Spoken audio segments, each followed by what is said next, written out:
PM తండా పరిసర ప్రాంతాల్లో పంటలను ధ్వంసం చేశాయి గజరాజులు. దీంతో స్థానికులు భయాందోళనకు గురయ్యారు. అప్రమత్తంగా ఉండాలని అటవీ అధికారులు సూచిస్తున్నారు. మీరు చూస్తున్న దృశ్యాలు చిత్తూరు జిల్లాలో ఏనుగుల బీభత్సానికి సంబంధించిన దృశ్యాలు. గజరాజులు బీభత్సం సృష్టించాయి.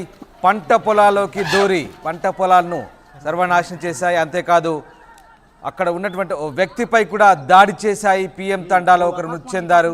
మృతుడు కన్నానాయక్గా గుర్తించారు. పీఎం తండా పరిసర ప్రాంతాల్లో పంటను కూడా ధ్వంసం చేశాయి గజరాజులు. దీంతో భయాందోళనలో స్థానికులు ఉన్నారు.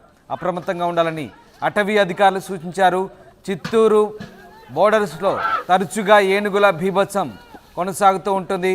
ముఖ్యంగా ఆ ప్రాంతంలో ఏనుగులు సంచరిస్తూ ఉంటాయి. దీంతో పంట పొలాలను కాపాడుకునేందుకు స్థానిక రైతులు స్థానికులు అప్రమత్తంగా ఉంటారు. ఈ నేపథ్యంలో స్థానికులపై అలాగే అక్కడున్న రైతులపై గజరాజులు దాడికి పూనుకుంటాయి. ఈ దాడిలో నాయక్ అనే వ్యక్తి మృతి చెందినట్టుగా తెలుస్తోంది. ఇక అటవీ శాఖ అధికారులు మాత్రం స్థానికులు అప్రమత్తంగా ఉండాలంటూ సూచించారు. మీరు చూస్తున్న దృశ్యాలు ఆర్టీవీ స్క్రీన్పై ఎక్స్క్లూజివ్గా చూస్తున్నారు. చిత్తూరు జిల్లాలో ఓ గజరాజు బీభత్సం మీరు చూడొచ్చు. రామకుప్ప మండలం పీఎం తండాలో ఏనుగుల బీభత్సంలో ఒకరు మృతి చెందారు. కన్నానాయక్గా గుర్తించారు. పీఎం తండా పరిసర ప్రాంతాల్లో గజరాజులు పంటలను ధ్వంసం చేయడం కాదు, ఓ వ్యక్తిని కూడా చంపేశాయి. దీంతో స్థానికులు భయాందోళనకు గురవుతున్నారు. ఆ చనిపోయిన వ్యక్తిని నాయక్గా గుర్తించారు. పీఎం తండా పరిసర ప్రాంతాల్లో ఈ ఘటన చోటు చేసుకుంది. ఒకసారి ఆ దృశ్యాలు చూడొచ్చు. ఆ ఏనుగు బీభత్సం కూడా ఒకసారి చూడొచ్చు. పూర్తిగా పంట నాశనం చేశాయి. అక్కడ స్థానికులు దాన్ని తరిమే ప్రయత్నం చేశారు. అయినప్పటికీ కూడా వారిపై గజరాజు ఒక్కసారిగా ఎగబడి ఓ వ్యక్తిని కన్నానాయక్ అనే వ్యక్తిని కూడా తొక్కి చంపేసినట్టుగా స్థానికులు గుర్తించారు. మా ప్రతినిధి లోకేష్ జైన్ అవుతున్నారు. లోకేష్, రామకుప్పం మండలంలో గజరాజుల బీభత్సం మనం చూసాం. దీనికి సంబంధించి అటవీశాఖ అధికారులు ప్రస్తుతం ఆ ఏనుగును ఏమైనా బంధించే ప్రయత్నం చేశారా? మృతుడు కన్నానాయక్గా గుర్తించినట్టు తెలుస్తుంది. ఇంకా ఎలాంటి డ్యామేజ్ జరిగింది అక్కడ?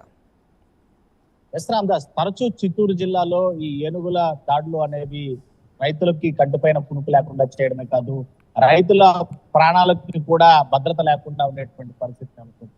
అయితే ప్రతి 30 రోజులకి 40 రోజులకు ఒకసారి ఈ ఏనుగులు రైతులపైన దాడులు చేస్తూ రైతులు మృత్యువాత పడుతున్నటువంటి ఘటన తరచూ చోటు చేసుకుంటుంది చిత్తూరు జిల్లాలో. రీసెంట్ గా ఇవాళ కూడా అదే ఘటన. అయితే రామకుప్పం మండలం, కుప్పం నియోజకవర్గానికి సంబంధించి రామకుప్పం మండలంలో ఉన్నటువంటి పీఎం తాండా అనేటువంటి ఓ గిరిజనులు నివసించేటువంటి ప్రాంతం అది. అక్కడంతా రైతాంగం పైన ఆధారపడి ఆ గిరిజనులు పంట పొలాల్లో పాడి పంటలు దానిపైన ఆధారపడి కూడా వాళ్ళ జీవనాధారం గడుస్తుంది. ఈ నేపథ్యంలోనే అక్కడ పక్కన ఉండేటువంటి తమిళనాడు, ఆంధ్ర అటవీ ప్రాంతం నుంచి కూడా పెద్ద ఎత్తున ఏనుగుల గుంపులు తరచూ ఆ పంట పొలాలపైన దాడులకు యత్నిస్తూ ఉంటాయి. అయితే వాటిని నివారించడానికి రైతులు రాత్రిపూట కూడా పాపం తమ పంట పొలాలని కాపాడుకోవడం కోసం అక్కడే నిద్రించేటువంటి పరిస్థితి ఉంది. ఈ నేపథ్యంలోనే ఇవాళ కొన్ని ఏనుగులు కన్నానాయక్ అనేటువంటి వ్యక్తికి సంబంధించినటువంటి పంట పొలాలపై దాడికి యత్నించాయి. ఈ నేపథ్యంలోనే వాటిని తడుపుకొట్టేటువంటి ప్రయత్నం కన్నానాయక్ చేసేటువంటి ప్రయత్నంలోనే ఏనుగు తిరగబడడం, ఒకసారిగా కూడా కన్నానాయక్ పైన దాడికి ప్రయత్నించి పూర్తిగా కూడా అతన్ని హతమార్చినటువంటి సంఘటన చిత్తూరు జిల్లాలో నిజంగానే రైతాంగాన్ని కంటదడి పట్టించేటువంటి విషయంగా చెప్పొచ్చు. తరచూ తమిళనాడు ఇటు కర్ణాటక బార్డర్గా ఉండేటువంటి ఆ కుప్పం ప్రాంతంలో కూడా ఎక్కువ సంచారం ఏనుగులకి ఉంటుంది. తరచూ పంట పొలాలను నాశనం చేయడమే కాకుండా రైతాంగాలు తరిమి కొట్టేటువంటి ప్రయత్నం చేసి వారిపైన తిరగబడడం, వాళ్ళని గాయపరచడం లేదా హతమార్చడం వంటి ఘటనలు అనేకం జరుగుతూనే ఉంటాయి. వాటిని ఎదుర్కొనే దానికి కూడా రామకుప్పం రేంజ్ లో కుంకి ఏనుగులను 2 ట్రైనీ ఏనుగులను అటవీ శాఖ పెట్టి ఏనుగుల గుంపు సంచారం కనుక పంట పొలాలపైకి వస్తే వాటిని తరిమి కొట్టేటువంటి ప్రయత్నాలని ఆ కుంకి ఏనుగుల ద్వారా చేసేటువంటి ప్రయత్నం చేస్తుంటారు. అటవీ సిబ్బంది కూడా ఎక్కువ శాతం నియమించి పెద్ద ఎత్తున శబ్దాలు చేయడం, అదేవిధంగా టపాకాయలు కాల్చి వాటిని తిరిగి అటవీలోకి పంపించేటువంటి ప్రయత్నం చేస్తారు.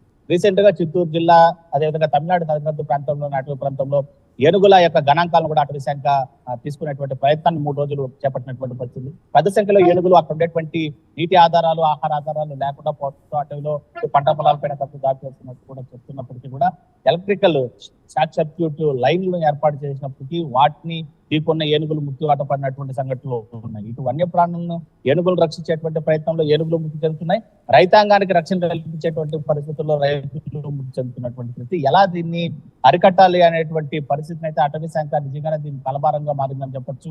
తరచూ దానిపైన చర్యలు చేపట్టదో అటవీ శాఖ. ఖచ్చితంగా అటవీ శాఖ యొక్క అభద్రతా భావంతోనే రైతులు నిజంగా మృత్యువాత పడుతున్నారు. మరోవైపు ఏనుగులు కూడా ఈ విద్యుత్ తీగలను తగిలి మృత్యువాత పడుతున్నటువంటి ప్రయత్నంలో ఇటు రైతాంగానికి కావచ్చు, అటు ఏనుగులకు కావచ్చు, ఇటువంటి రక్షణ కల్పించడంలో అటవీ శాఖ ఫెయిల్యూర్ అవుతుందని చెప్తున్నప్పటికీ దానికి ఆల్టర్నేటివ్ గా తీసుకోవాల్సినటువంటి జాగ్రత్తలను, అంటే ఇంత టెక్నాలజీ పెరుగుతున్నప్పటికీ కూడా wild life institute of India దగ్గర నుంచి సలహాలు తీసుకోవడం లేదా ఆ ఏనుగుల్ని మన ప్రాంతాల్లోకి రాకుండా అరికట్టేటువంటి ప్రయత్నాలు చేయడంలో అయితే మాత్రం నిజంగా అటవీ శాఖ ఫెయిల్యూర్ గానే మనం చెప్పాల్సినటువంటి పరిస్థితి. అయితే వన్యమృగాల్ని అడ్డు పట్టడమో లేదా వాటిని బంధించేటువంటి ప్రయత్నాలను ఎక్కడా కూడా చేయకూడదు. వైల్డ్ లైఫ్ ఆఫ్ లా దీనికి ఒప్పుకోదు. కాబట్టి వాటిని స్వేచ్ఛగా తిరిగేటువంటి పరిస్థితిని కల్పించాలి.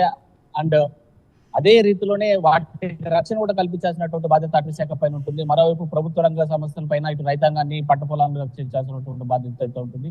దీనికి ఖచ్చితంగా ఒక ఫుల్ స్టాప్ పెట్టాలంటే నిజంగానే state government, central government wild life institute తో ఒక సంప్రదింపులు జరిపి ఒక పరిస్థితిని అయితే తీసుకురావాల్సినటువంటి అవసరం ఎంతైనా ఉంది. Ramadas right, yes, thanks for the update Lokesh. ఇది మొత్తం మీద రామకుప్పం మండలం పిఎం తండాలో ఏనుగుల బీభత్సానికి ఓ వ్యక్తి బలయ్యాడు. మృతుడు కన్నానాయక్గా గుర్తించారు.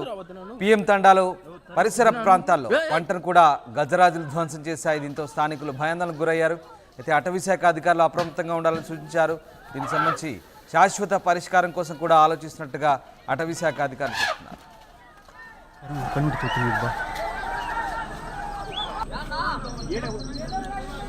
నువ్వు ఆ పక్క ఈ పక్క ఉంది, నువ్వు రావద్దునా,